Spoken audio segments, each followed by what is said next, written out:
And we're back now with business, and consumers are being encouraged to know their rights, shop around and exercise some vigilance when making purchases. This advice from Minister of Small Business, Entrepreneurship and Commerce Dwight Sutherland as Barbados observes World Consumer Rights Day. In his message to mark the day, Mr. Sutherland says his ministry is working on several strategies to strengthen its legislative and policy frameworks. Now, the aim is to ensure that consumers and businesses can benefit from an even playing field. Through the robust pursuit of initiatives that take into consideration the promotion of consumer rights, the crafting and setting of relevant industry standards, the fortification of privacy and security, the enhancement of requisite legal frameworks, and the adoption of relevant international best practices, the welfare of the consumer is sure to be realized.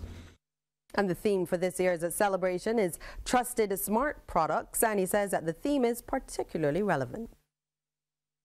In a world driven by technology and digitization, and where convenience, efficiency, and real-time accessibility to people, goods, and services are not only expected but demanded, this theme is particularly relevant.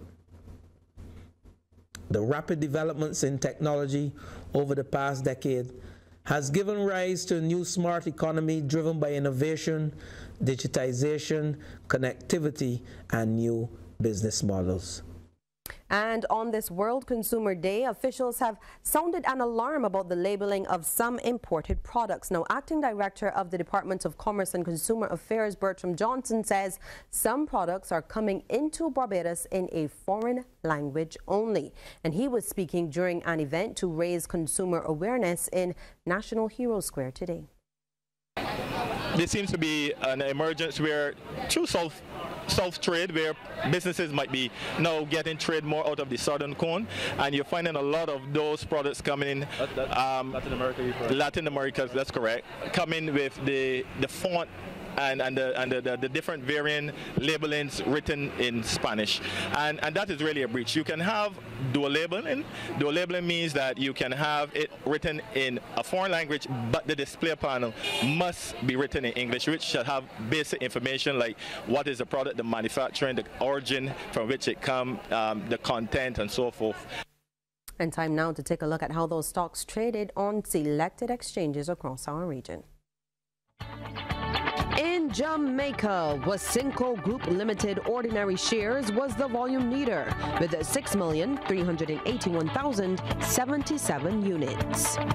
In Trinidad and Tobago, Angostura Holdings Limited was the volume leader with 100,969 shares changing hands, all for a value of $1,595,308.95. And here in Barbados, First Caribbean International Bank was the volume leader, trading 8,500 shares at $2.95 each. And in international business, China's economic slowdown and the ongoing trade war with the United States topped the agenda of Chinese legislators who gathered in Beijing. Now, they have endorsed a foreign investment law in the Chinese parliament aimed at appeasing the concerns of trading partners in Washington and elsewhere. The measure will affect some of the biggest corporations doing business in China. In theory, it'll mean, among other things, that foreign firms will no longer need a Chinese partner to operate here or be forced to hand over their technology.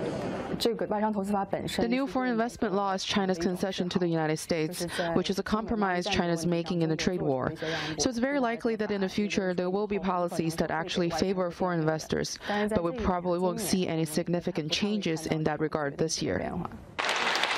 At Premier Li Keqiang's annual news conference, where journalist questions are submitted and vetted in advance, he sought to once more reassure foreign investors.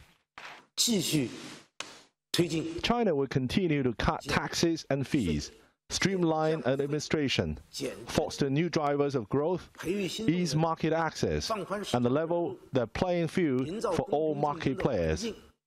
The Premier's warned that economic growth could drop to 6% this year, the lowest it's been in almost 30 years.